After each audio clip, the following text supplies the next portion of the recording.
Tapi kalau sepeda kan lu kena senggol motor atau kena senggol mobil sedikit ya lu udah langsung kena ke badan. Harusnya yang lu pikirin tuh itu keselamatan berkendara lu gitu, bukan oh gue punya sepeda mahal nih gitu kan, gue pengen orang lihat, gue pengen main kencang supaya jadi pusat perhatian.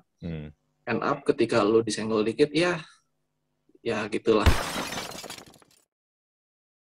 Welcome to Talk Podcast. Let's talk now. Jumpa lagi bersama gue Andri di sini, dan hari ini gue kedatangan ini orang dulu sih pernah ikutan Talk juga ya, tapi udah cabut orangnya. Sekarang dia buka usaha sendiri, berdikari dia.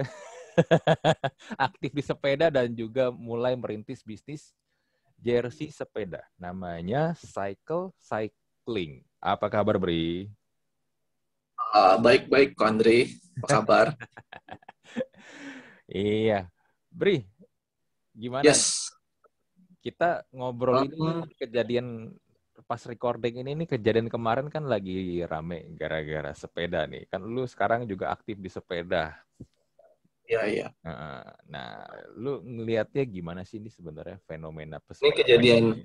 kejadian sepeda yang mana nih, event sepeda yang mana nih? Soalnya lumayan banyak akhir-akhir ini, apalagi semenjak pandemi itu kan kegiatan sepeda udah mulai digandrungi lagi kan. Iya. Udah mulai banyak yang sepedahan, dari yang awalnya nggak sepedahan sampai sepedahan karena konten atau mulai serius sepedahan lagi. Nah, yang mana nih? Iya, yang nggak lain dan nggak bukan adalah yang pemotor kasih jari tengah ke Motor. gerombolan sepeda yang itu tuh, yang lagi di tengah jalan Sudirman itu Sudirman ya, Sudirman. Pemotor arogan atau pesepeda arogan nih judulnya?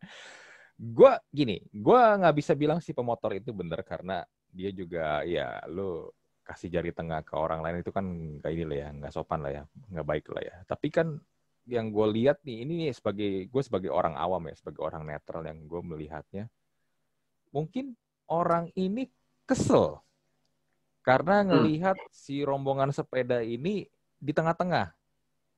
Iya. Ya kan, di tengah jalan. Yang sebenarnya kan kalau di jalan di Sudirman itu kan sebenarnya udah disediain tempatnya kan, which is di sebelah kiri.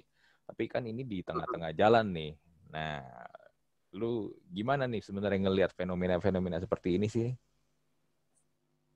Jadi gini, sebenarnya menurut gua sendiri kalau misalkan dibilang seorang cyclist yang serius banget gitu, enggak juga gitu. Kebanyakan mungkin yang kemarin kita lihat itu kasusnya mereka itu yang pakai road bike tuh. Jadi jenis sepeda itu kan ada banyak. Jadi jenis sepeda itu ada yang sepeda road bike, which is itu yang mereka yang suka ngejar speed, atau mereka yang suka balap-balapan, mereka pakainya road bike tuh. Nah, road bike sendiri itu sepeda yang kalau misalkan secara awam atau kasat mata kita lihat tuh mereka yang setangnya tuh ada kayak belalainya gitu loh. Ya kan? Nah, itu road bike. Terus yang kedua itu ada mountain bike. Mountain bike biasanya yang setangnya itu yang flat bar biasa, kayak biasa. Terus yang ketiga mungkin yang sepeda lipat. Gitu. Nah, kemarin itu kan trennya awalnya mulai dari Brompton tuh, sepeda lipat yang ada di Rute Garuda, masukin, nggak boleh sebut brand, maaf. Salah satu di maskapai di Indonesia masukin sepeda Brompton ke Indonesia bersama Harley Davidson-nya gitu kan. Di situ mulai viral. Mulai viral lah persepedahan ini. Menurut gue sendiri kemarin ya, kalau misalkan dari kacamata gue, menurut gue agak salah sih pesepeda ini. Karena gini, kalau menurut gue sendiri, menurut gue pribadi, sepeda itu kalau di luar negeri mungkin kastanya itu sepeda tuh kedua paling tinggi loh. Paling tinggi itu setelah? Iya, paling tinggi itu pejalan kaki. Mereka kalau misalkan ada pejalan kaki crossing the street, mereka tuh respect banget, mobil-mobil, motor-motor tuh akan berhenti. Gitu. Yang kedua tuh sepeda. Gitu. Tapi di Indonesia kebalikan. Indonesia itu biasanya mobil pertama tuh, kedua motor gitu kan. Ya pejalan kaki sama sepeda ya dapat sisa-sisanya aja lah gitu kan. Kalau menurut gue dari kejadian kemarin itu, menurut gue pesepeda salah. Menurut gue karena sebenarnya mereka itu kan dari yang gue lihat udah dibikinin jalur sepeda nih. Ya jalur sepeda udah dibikinin gitu. Nah kenapa mereka nggak pakai jalur sepeda itu? Gitu. Cuman gue ngerti juga nih dari kacamata seorang road biker. Jadi mereka ini yang pakai road bike tuh kan pengennya mainnya kencang nih, ngebut-ngebutan gitu kan. Dan kalau gue lihat itu mereka tuh lagi peloton kemarin itu. Peloton tuh ibarat yang mereka bergrup, mereka biasanya ngejar speed tuh, average speednya pengen 30 km per jam atau berapa kilometer per jam dalam waktu sejam, let's say, atau 2 jam. Gitu. Mereka ngejar speed di situ. Cuman menurut gua, ya dari etika pengguna jalan itu kan, yang paling kanan biasanya yang paling cepat untuk menyusul gitu kan. Betul. Yang paling kiri untuk jalur lambat gitu. Nah, ketika pesepeda ini ada di jalur kanan atau di jalur tengah, lah emang mereka pikir mereka bisa lebih cepat dari mobil. Mereka bisa 100 km per jam gitu kan. Iya. Ya kalau misalkan mereka di jalur kanan atau di jalur tengah, ya mereka bisa lebih cepat dari mobil, that's okay gitu. Tapi kalau misalkan mereka cuma 30-40 km per jam di jalur tengah, di jalur kanan, itu kan mengganggu pengguna jalan yang lain gitu. Kalau misalkan ada mobil, let's say, kecepatannya 60 atau 70 km per jam, mau nyusul sepeda-sepeda itu kan jadi nggak bisa, bener nggak? Betul. Mereka harus jalurnya ke kiri gitu. Tapi gue paham sih, walaupun gue nggak sepenuhnya setuju sama cyclist ini, mereka yang menggunakan road bike itu, ya memang mereka cenderung mainnya kencang gitu. Makanya mungkin mereka nggak di jalur sepeda yang udah dikasih. Mungkin di situ karena banyak sepeda casual yang istilahnya just for fun sepedahannya. Jadi ya speednya juga mereka nggak nyari speed, mereka cuma average speed mungkin 15 atau 20 paling kencang gitu, dan mereka butuh jalur di luar jalur sepeda yang udah disediakan gitu. Tapi nggak membenarkan juga bahwa mereka sepedahannya di sebelah kanan jalan gitu kan. At least itu sih yang gue tangkap kalau misalkan dari kasus kemarin. Nah, cuman kan gini, Bri. Kalau road bike itu berarti kan sepeda balap, bukan? Sepeda yang diperuntukkan untuk balapan, bukan? Iya, betul. Kalau sepeda balap nih, logikanya gini aja kan. Masalahnya kan mereka menggunakan jalan raya. Jalan raya itu kan yang pakai kan ada banyak orang. Kayak tadi lu bilang kan, ada mobil, ada motor. Ada juga kendaraan umum, ada juga busway, segala macam. Nah, ketika lu bilang lu mencari speed dan tempat yang disediakan itu nggak mendukung hal itu, ya logikanya ya Bri ya, harusnya logikanya, ya lu cari arena atau cari tempat yang memang mendukung itu dong. Bener gak? Betul. Karena misalnya kalau gue punya mobil modif, itu diperuntukkan untuk drag race atau untuk balapan, ya idealnya gue carinya sirkuit dong, bukan di jalan raya. Iya. Iya kan, harusnya begitu dong. Tapi kok ini yang gue lihat adalah mereka tuh seperti memaksakan, wah ini nggak bisa nih, kita road bike nih minimum speednya 30 atau 40, kayak tadi lu bilang kan, nggak bisa nih kalau di jalur sebelah kiri, kita nggak optimal lah, nggak bisa jalan begitu. Cuma kalau misalnya logikanya kayak gitu, kalau misalnya balik lagi ke gue bilang kayak gue punya mobil sport, gue bisa aja bilang, oh mobil gue nggak bisa nih kalau di jalan cuma 40 atau 60 km per jam, harus di atas 100. Ya tapi kan ketika di jalan raya kan nggak begitu kan peraturannya kan, aturan mainnya kan nggak begitu. Iya. Jadi kalau menurut gue sih mungkin untuk sepeda sendiri ya kita belum punya istilahnya belum punya sarana khusus atau ya track khusus yang dibikin untuk pesepeda ini gitu. Ada kan Dan di Rawamangun velodrome. Ya maksudnya velodrome itu kan buat yang atlet ya mungkin ya istilahnya. Bukan yang kelasnya tuh bukan yang istilahnya kayak kita yang rakyat biasa gitu kan, rakyat biasa tapi mereka punya hobi sepeda gitu. Mungkin untuk orang-orang yang kayak kita rakyat biasa tapi punya hobi sepeda mungkin nggak akan nyari sampai ke velodrome gitu loh. Mereka akan ya udah kita pakai aja jalan yang ada gitu kan, dan itu lebih fun menurut kita, lebih fun karena kita bisa sambil istilahnya lihat sana sinilah gitu. Kalau di velodrome kan lu muter-muter doang loh. Lu kebayang nggak muter-muter dan nggak ada pemandangan apa-apa di velodrome. Tapi kalau misalkan lu jalannya di jalan raya gitu, terus lu mau kemana gitu kan asik, istilahnya lu bisa lihat kanan kiri, lu bisa lihat pemandangan yang baru, cuci mata lah istilahnya sekalian gitu. Iya berarti kan kalau misalnya emang pengennya seperti itu kan lu punya option lain dong untuk menggunakan sepeda yang nggak harus road bike, bener nggak? Benar. Tapi namanya orang itu kan kepengennya orang mah ada keinginan dan kebutuhan gitu kan. Mereka butuh sepeda, oke, nggak usah yang mahal, yang sepeda biasa pun bisa gitu. Tapi kalau misalkan namanya keinginan orang, ya itu kan nggak ada batasnya. Kadang-kadang mereka pengen road bike-nya terus pengen yang mahal atau pengen yang kelihatannya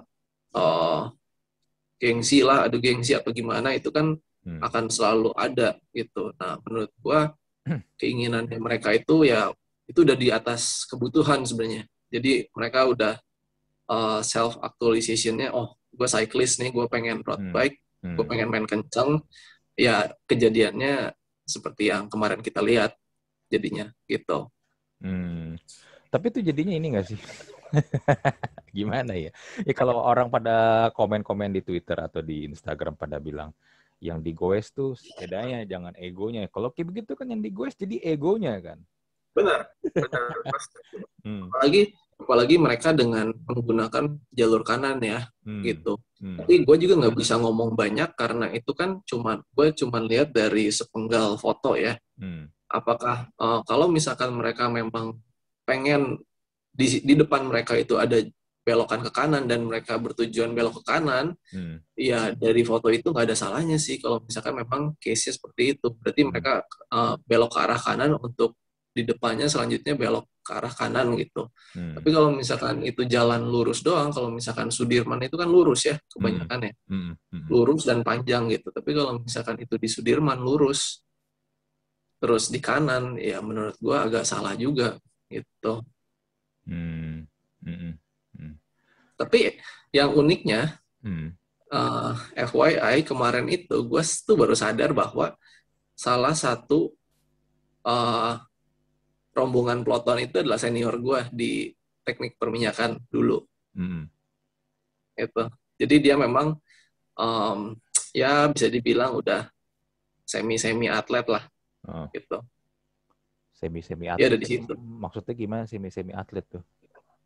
Semi atlet ya, dia bukan yang occupation-nya bukan sebagai atlet, mata pencahariannya bukan sebagai atlet, cuman dia mungkin udah hobi banget lah di cycling sama running ini. Gitu. Ya tapi tetap sih Bri, gue masih gimana ya, logikanya tuh nggak masuk sih kalau menurut gue kalau dengan menggunakan argumen seperti itu ya. Kalau mereka berpikir kalau road bike itu harus kenceng, tapi lu menggunakan fasilitas umum yang dipakai bareng-bareng rame-rame. Ya, kalau mau pakai analogi lain kayak gini aja. Gue demen main bola nih, gue ajak teman-teman gue main bola, tapi gue nutupin jalan yang orang tuh bisa lalu lalang di situ. Lu nggak boleh lewat karena kenapa? Gue sedang menyalurkan hobi gue bermain bola di sini. Lu nggak boleh lewat jalan ini. Jalan ini gue tutup untuk gue bermain bola, menyalurkan hobi gue, menyalurkan keinginan gue. kan kayak gitu kan jadinya kan kalau misalnya kita sebagai orang awam yang nggak ikutan kan jadi ngeliatnya kan kayak begitu nih orang apaan sih, atau kayak gini deh kayak orang kawinan nutupin jalan kan gedek kan liatnya kan. Iya. Cuman gini sih menurut gua memang problemnya di Indonesia ini masih berantakan menurut gua. Jadi mungkin yang kemarin kita lihat itu yang terakhir adalah seorang pemotor yang mengacungkan jari tengahnya sama untuk segerombolan sepeda gitu kan. Tapi sebelumnya itu banyak yang ya istilahnya ada pesepeda arogan lah, kayak di Facebook captionnya atau judulnya itu pesepeda arogan yang mereka ngejatuhin sepedanya di jalur sepeda supaya motor-motor nggak bisa lewat. Nah, kalau menurut gua case-nya kayak gitu juga sama aja loh. Maksudnya kalau misalkan kemarin itu kan kita ngelihatnya sebagai si pesepeda ini tuh ngeganggu pengguna jalan yang lain karena dia pakai di tengah jalan gitu kan. Tapi untuk case sebelumnya seperti yang pesepeda ini ngejatohin sepedanya di jalur sepeda, ya which is itu jalur sepeda nggak masalah menurut gua. Dengan tujuan supaya pemotor itu nggak bisa lewat. Menurut gua itu bukan pesepeda arogan sih menurut gua. Emang peruntukannya untuk sepeda, ya kenapa ada motor masuk gitu. Itu kan sama aja kayak jalur busway dimasukin sama polisi atau jalur busway dimasukin sama kita masyarakat biasa gitu. Memang ada banyak pro kontranya sih di situ. Makanya menurut gua masih kurang tertata lah, masih berantakan. Itu saling tumpang tindih jadinya. Lu ngeliatnya gini nggak sih Brini, ketika ada satu hobi atau kegiatan yang awalnya tuh mungkin peminatnya atau marketnya tuh niche ya, itu biasanya tuh jauh lebih damai, lebih nyantai ya, pokoknya kita sesama pelaku tahu lah rulesnya gimana walaupun nggak ada rules tertulis ya. Tapi ketika suatu hal ini nih, suatu hobi atau suatu aktivitas ini tiba-tiba menjadi masif, kayak sepeda ini kan akhirnya jadi masif banget gara-gara pandemi kan, orang berlomba-lomba jadinya ikut sepedaan ya, entah apapun motivasi ya, tapi kebanyakan motivasinya sih demi konten sih atau FOMO doang sih. Iya. Tapi kan ketika itu terjadi biasanya tuh selalu ada aja ya hal seperti ini, banyak banget kontroversinya. Karena yang gue lihat adalah orang-orang yang baru masuk ini kebanyakan justru yang jauh lebih, dalam tanda kutip, norak ya. Iya. Benar-benar. Kemarin gue sempat cerita juga sama teman gue yang cewek nih. Jadi ada temennya dia, cewek, dia sebelum sepedahan itu istilahnya dandan dulu, dia mandi dulu gitu kan. Which is doesn't make sense buat gue, karena lu mau sepedahan itu kan lu keringetan lagi ya, lu buat apa mandi sebenarnya kan? Betul. Mandinya ya setelahnya aja kalau gue gitu. Jadi dia mandi dulu, habis itu make up dulu gitu loh. Dan just for content, gitu. Ya menurut gue memang keren sih, kayak lu naik sepeda gitu kan, terus pakai road bike gitu. Apalagi cowok-cowok juga pasti senang tuh ngeliat cewek-cewek yang istilahnya bisa ngikutin hobinya cowok, itu kan nature-nya gitu kan. Cowok-cowok ngeliatin cewek-cewek yang bisa ngikutin hobinya tuh pasti senang gitu. Nah si cewek-cewek ini ya fotonya bisa di tengah jalan gitu supaya kelihatan keren mungkin kan, padahal mereka nggak biasa naik sepeda juga gitu. Yang gue lihat sih gitu, memang benar banyak yang menjadikan ini untuk cuman sebuah konten doang gitu. Nah, lu sendiri lihat sebenarnya sekarang perkembangan sepeda ini, ketika kemarin kan, tahun kemarin tuh yang rame banget ya. Sekarang ini trennya gimana sih? Cenderung turun kan? Karena memang sih kalau yang gue lihat di jalanan lebih ini ya, lebih dikit ya dibandingkan dengan tahun lalu ya. Ya, gue inget sih. Dulu tahun lalu itu sekitar bulan Juni sampai Agustus itu rame banget itu. Jadi kebetulan gue di Bandung, lagi di Bandung, Sabtu Minggu ketika gue sepedahan ke Jalan Dago, wah itu semua keluar. Ada suatu waktu ya, di saat gue keluar itu gue sadar bahwa jumlah sepeda ini jauh lebih banyak daripada jumlah mobilnya, gitu. Benar-benar lebih banyak gitu. Cuman memang sekarang ketika gue lihat sendiri, memang udah berkurang sih jumlah si pesepeda itu. Yang gue lihat sih memang mungkin orang-orang udah pada bosan kali ya. Udah lumayan lama, soalnya 1 tahun kan. Gitu. Jadi mereka yang bertahan ini ya memang mereka yang udah dari lama gitu sepedanya, atau udah jadi lifestyle-nya mereka gitu. Bukan yang goes demi konten doang sekarang yang tersisa gitu kan. Gitu. Berarti ini nanti ke depannya nih kira-kira apakah akan kembali seperti sebelum pandemi lagi nih? Ya udah, sepeda akan menjadi sebuah olahraga yang needs aja. Udah nggak yang masif lagi seperti sekarang. Menurut gua itu tergantung dari supportnya pemerintah juga sih. Kalau misalkan dengan pemerintah ini nyediain jalur sepeda, itu kan sebenarnya mengencourage orang untuk ya bisa dibilang effort untuk mengurangi kemacetan gitu kan dengan bersepeda. Ya menurut gue kalau misalkan pemerintahnya juga bisa mengencourage masyarakatnya atau mengedukasi masyarakatnya untuk menggunakan sepeda lebih sering, menurut gue bisa jadi suatu hal yang sustainable sih gitu. Asal dipelihara, asalkan dijaga gitu, bukan ditinggalin aja nanti jalur sepedanya berubah jadi ya udah jalur motor, jalur mobil biasa lagi gitu kan. Gitu. Tapi biasa sih ya kalau gue perhatiin tren di Indonesia, kebanyakan kalau udah nggak terlalu banyak yang main lagi atau udah bosen, hilang sih biasanya sih. Ya bisa dibilang tren-trenan ya. Kayak gitu. Cuman kayak kemarin kan sempat heboh juga catur kan gara-gara itu kan Dewa Kipas versus Grandmaster. Iya kan. Waktu itu katanya dalam sebulan tuh penjualan catur itu dan catur tuh heboh banget lah. Di marketplace juga orang banyak nyari banget papan catur kan buat main catur. Ya tapi ternyata umurnya nggak panjang kan? Oh, kalau itu gue ngelihatnya gini sebenarnya. Kalau misalkan jadi sepeda itu bisa dijadikan salah satu moda transportasi. Itu sih yang gue lihat. Dan itu suatu hal yang krusial. Istilahnya kita sebagai manusia kita pasti mobile kan. Kita pasti transport dari satu titik ke titik yang lain, bener nggak?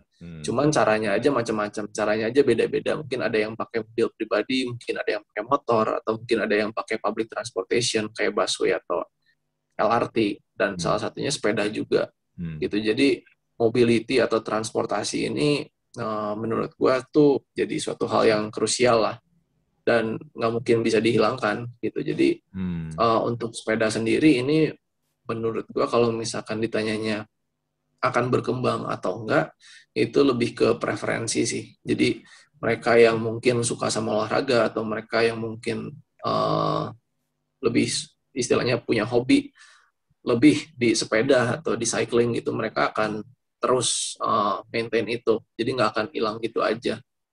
Gitu kalau beda kalau misalkan sama catur, mungkin ya mereka yang hobi catur, mereka yang senang catur, yang main gitu. Tapi itu bukan jadi suatu yang kebutuhan gitu, bukan suatu kebutuhan bermain catur. Tapi untuk transportasi, untuk berpindah dari satu titik ke titik yang lain itu adalah suatu kebutuhan. Gitu. Nah, Bri, gue yang penasaran nih, Bri. Dulu kan sering ada istilah bike to work ya, naik sepeda untuk ke kantor, untuk kerja. Iya, iya. Ini nih, ya gue penasaran lagi gini nih. Orang-orang nih yang bike to work ini nih, kalau sampai ke kantor itu mandi lagi nggak sih? Keringetan kan? Masa sampai kantor keringetan, lepek-lepek gitu? Paham nih gue soalnya gue pernah dulu di Jakarta gitu, gue pernah bike to work juga. Cuman memang jaraknya itu gue cuma 2 kilo, nggak panjang lah jaraknya gitu. Dan gue waktu itu pakai sepeda listrik biar gue nggak capek dan nggak keringetan, nggak lengket gitu kan nyampe di kantor kan gitu. Dan memang kalau pakai sepeda listrik tuh enak sih, maksudnya lu kayak nyetir motor tapi ya lu ada effortnya dikit lah gitu, jadi lu nggak merasa berdosa banget gitu kan, lu masih ada olahraganya dikit gitu. Cuman kalau misalkan bilang bike to work terus lu ngerasa keringetan nyampe kantor gitu kan, jijik atau gimana, sebenarnya honestly gue juga pengennya udah bangun tidur, gue sepedaan ke kantor, mandi di kantor gitu kan, pengennya gitu. Tapi nggak semua kantor itu atau gedung perkantoran di Jakarta itu punya fasilitas untuk mandi. Itu nggak semuanya punya gitu. Jadi kalau misalkan yang nggak punya ya resikonya ya kayak gitu. Cuman kalau misalkan gue kebetulan kemarin jaraknya cuma 2 kilo, still fine and ya nggak masalah gitu. Jadi begitu nyampe kantor mungkin keringetan dikit doang, udah gitu ganti baju selesai gitu. Tapi kalau misalkan yang jaraknya tuh ada, waktu gue mau beli sepeda, mas penjualnya ini cerita dia jual sepeda di SCBD, daerah SCBD, tapi rumahnya dia itu di daerah Jakarta Timur. Anjir, jadi jauh dia dong. Iya, jauh tuh. Jadi dia pakai road bike, jadi nyampe ke tempat kerja kira-kira ya dia bilang 30-45 menit kalau nggak salah waktu itu. Nah, cuman gue pikir ya ini sih pasti keringetan gitu kan. Pasti. Gue jadi dia pasti keringetan gitu. Nah, gue nggak tahu nih apakah dia mandi di tempat atau gimana, gue kan nggak tahu gitu. Tapi bayangin deh, kalau dia nggak mandi ya, lu kan keringetan ya, pasti lu bau asem lah, iya kan? Iya, bisa dibilang gitu. Cuman memang sebenarnya gue lebih setuju sih dengan adanya bike to work atau hashtag bike to work ini, gue lebih setuju gitu, karena di luar negeri pun kayak di Belanda gitu kan memang fasilitas atau infrastruktur buat sepeda itu udah lebih banyak gitu kan, udah lebih mature lah, udah berkembangnya udah lebih jauh gitu, dan bisa ngurangin kemacetan, bisa ngurangin istilahnya polusi, bisa untuk mengurangi tingkat kematian karena penyakit jantung, bisa istilahnya efek positifnya itu lebih banyak lah gitu. Tapi mungkin yang bedain gini, Bri, kalau di luar itu kan boleh dibilang musim panas pun kadang-kadang masih berasa adem ya, apalagi kalau cuacanya lagi enak. Tapi kan kalau di Jakarta, Bri, nggak usah kita ngapa-ngapain deh. Lu keluar ruangan, keluar gedung aja, lu diem aja nih, nggak ngapa-ngapain. Mungkin cuma ngerokok atau ngopi doang aja, itu udah pasti keringetan kan. Udah pasti lengket itu. Iya. Ya memang apa istilahnya? Jadi bike to work ini kalau menurut gue memang lu harus perginya itu pagi-pagi di mana lu tuh matahari belum terik banget gitu kan, belum terik banget, ya lu pergi naik sepeda, terus lu kalau memang lu kerjanya kerja kantoran, tipe yang kerja kantoran, setelah pulang kantor itu kan biasanya sore gitu kan, umumnya sore, ya lu pulang ke rumah sore kan harusnya udah nggak terlalu panas gitu, paling ya lu berjibaku dengan asap kendaraan bermotor aja, karena ya lu tahu sendiri Jakarta kayak apa kan, gitu. Cuman kalau misalkan lebih banyak yang bike to work, ya mungkin asap kendaraan itu bisa berkurang menurut gua nantinya. Gitu. Memang ada butuh ini sih, menurut gua memang butuh apa? Sacrifice dan butuh waktu untuk transisinya. Gitu, nggak instan. Iya. Gitu. Ya, sepeda ini sih jujur ya, kalau gue sebagai orang awam, gue kan juga nggak ikutan sepeda gitu kan. Di satu sisi kalau misalnya gue lagi bawa mobil ya, emang agak-agak terganggu kalau mereka tuh yang udah keluar jalur sampai ke tengah-tengah gitu sih. Karena menurut gue ya, sepeda itu kan gak ada spion kebanyakan kan. Benar-benar. Dan kalau kadang mau ke kanan ke kirinya itu kita kadang suka kagok jadinya, nih orang mau kemana nih, ke kanan ke kiri nih. Kadang-kadang suka kagak jelas. Ya mirip-mirip lah kalau lu lihat ada motor bawanya lambat, nggak jelas tuh, tahu-tahu dia belok kanan atau belok kiri nggak pakai sen, main hajar aja kan. Kurang lebih kayak begitulah. Itu kan kadang-kadang yang menyebalkannya juga adalah kalau misalnya sampai kesenggol, mereka pasti yang akan ngamuk duluan. Iya. Tapi at least menurut gue better lah ketimbang motor yang sen kiri belok kanan kan. Ya, lebih bingungkan lagi. Gitu. Sebenarnya kalau buat gue mirip-mirip aja sih itu, Bang. Intinya gini sih, kalau dari gue ya, kalau lu memang udah masuk ke jalan raya itu kan balik lagi bukan punya lu. Betul. Itu jalan juga bukan punya lu. Ya lu harus lihat lah ada orang-orang lain di sekitar lu gitu loh, yang lu perlu ini kan. Lu perlu lihat juga gitu. Jangan sampai juga mencelakakan diri lu dan mencelakakan orang lain. Itu kan yang sebenarnya menurut gue jadinya bego banget kalau sampai kejadiannya kayak gitu. Iya. Ya, menurut gue memang harus, ya kita harus saling respect aja sih sesama pengguna jalan yang lain juga gitu. Memang kalau misalkan dari kasus yang kemarin, gue sih lebih cenderung memang kelihatannya pesepeda ini agak ini ya bisa dibilang agak kurang memperhatikan pengguna jalan yang lain gitu, kurang mikirin pengguna jalan yang lain lah gitu. Cuman banyak juga kasusnya di mana motor masuk jalur sepeda gitu kan, ya kayak gitu juga salah sih menurut gua. Ya ini kan kalau yang kita lihat bisa jadi ini pengguna motor ini ketika pakai sepeda ya sebenarnya attitude-nya nggak akan beda jauh. Iya, iya.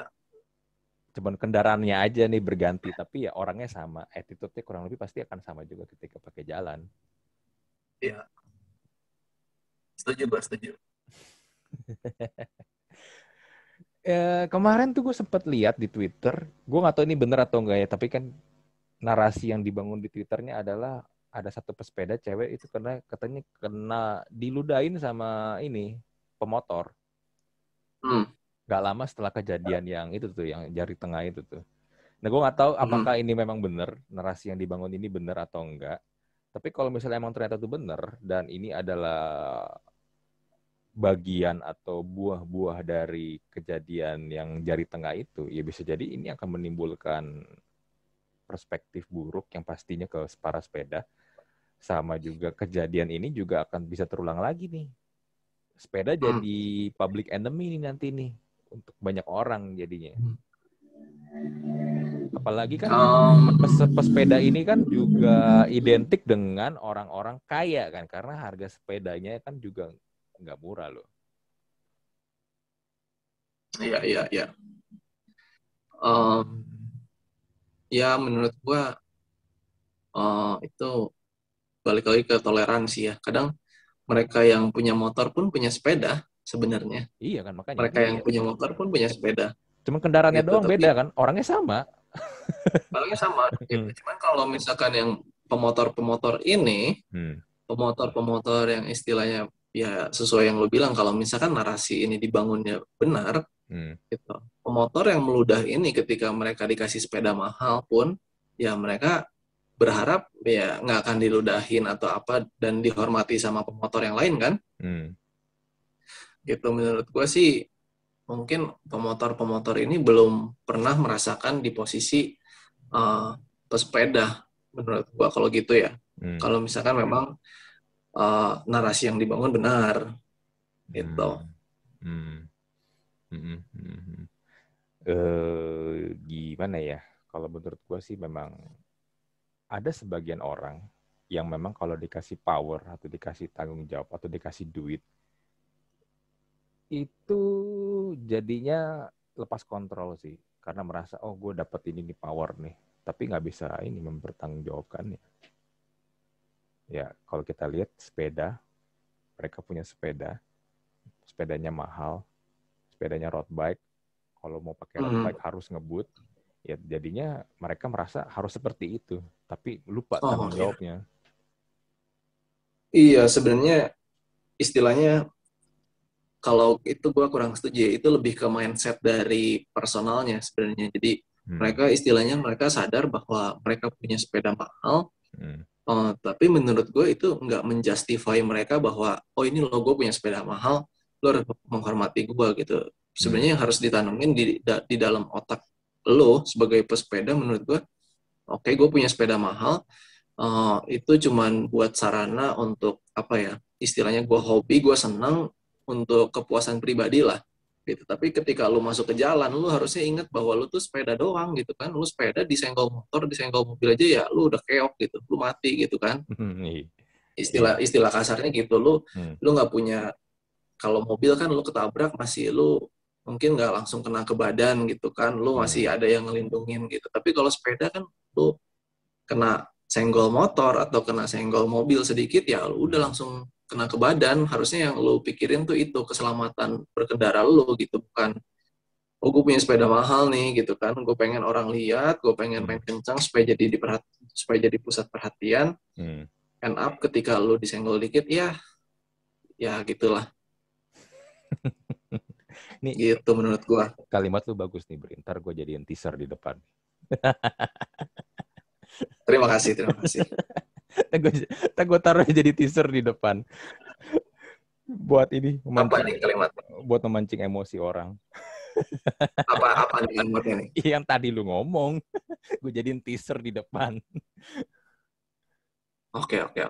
Semoga bisa membuka mata para pemotor dan pesepeda yang lain supaya bisa saling bertoleransi lah. Iya, atau memancing emosi orang. Gak senang. Bisa jadi. Ya, kita lihat lah ya ke depannya lah ya. Ini sepeda gimana trennya. Tapi kalau feeling gue sih, ini nggak akan jadi kejadian yang terakhir sih. Bisa jadi akan jadi kejadian yang lain ya. Selama memang attitude-nya pasti pada kayak begitu. Bagus dong. Berarti kalau misalkan ini nggak jadi kejadian yang terakhir, orang-orang yang bersepeda itu makin banyak atau enggak kegiatan bersepeda ini bisa di-maintain menurut gua. Iya, bisa At di-maintain. least itu hal baiknya. Tapi hal buruknya adalah pesepeda arogan-arogan ini semua masih pada eksis. Nggak apa-apa kalau yang arogan-arogan ya mungkin memang harus dikasih pelajaran dulu. Gitu. Iya, Nggak iya. apa-apa, nggak apa-apa. Ya, semoga inilah ya kita bisa sama-sama inilah ya saling respect lah ya di jalan. Itu sih sebenarnya sih message-nya kan. Iya, setuju. Oke Bri, thank you banget buat ngobrol-ngobrolnya tentang sepeda. Dan buat kalian yang nyari jersey sepeda, Brian kayak tadi gue sebut di awal, Brian ini jualan jersey sepeda. Namanya apa Bri? Nama brandnya? Cycle Cycling. Ya ntar gue taruh. Ya kalian nanti bisa cari di Instagram kita @cycle-cycling. Nanti linknya gue taruh di inilah ya, kolom description lah ya, kalau ada yang pengen nyari jersey sepeda. Pernah di-endorse sama ini loh. Sama siapa tuh waktu itu, Bri? Siapa ya? Itu waktu itu, siapa namanya? Prabu siapa? Oh, Mas Prabu. Iya. Ya kebetulan itu teman baiknya teman gua sih. Gitu. Oke. Jadi dibantu aja. Dibantu, iya. Ya tapi at least pernah dipakai sama dia lah. Iya, harus bangga. Harus bangga. Oke, sekali lagi thank you buat Brian buat ngobrol-ngobrolnya. Kita close episode kali ini. Gua Andri dan Brian mohon pamit, kita jumpa lagi di episode berikutnya. Bye.